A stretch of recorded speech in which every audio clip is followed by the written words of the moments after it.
girl for baking this amazing cake. And till now my dad is thinking this cake is for me and Dharni.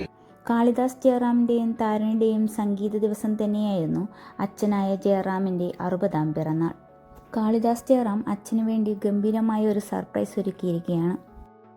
മനോഹരമായ കുടുംബത്തിൻ്റെ വിശേഷങ്ങളാണിപ്പോൾ social മീഡിയയിൽ ശ്രദ്ധേയമാകുന്നത്. ഏറെക്കാലത്തെ പ്രണയത്തിനൊടുവിലാണ് താരണിയും കാളിദാസും ഒന്നാകുന്നത്.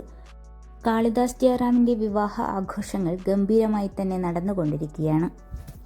ഞായറാഴ്ചയായിരുന്നു ഗുരുവായൂർ അമ്പലനടയിൽ വെച്ച് കാളിദാസ് താരണിയെ താലി ചാർത്തിയിരുന്നത്. പിന്നീട് ഇവർ വിവാഹത്തിൻ്റെ കൂടുതൽ ചടങ്ങുകൾക്കായി ചെന്നൈയിലേക്ക് പോവുകയായിരുന്നു.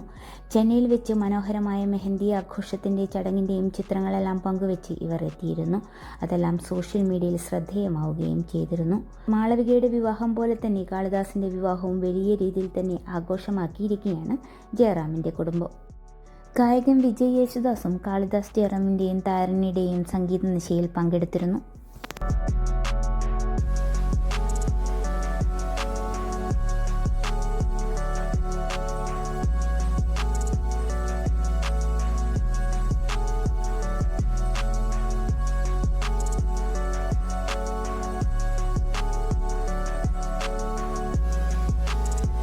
காதல் வந்தவுடன் காய்ச்சல் வந்ததடா, மீண்டும் நான் பிழைக்க முத்தங்கள் தருவாயா? கோபம் கொள்கையிலும் கிறங்க வைக்குதடா, மீண்டும் ஒரு முறை நீ கோபத்தில்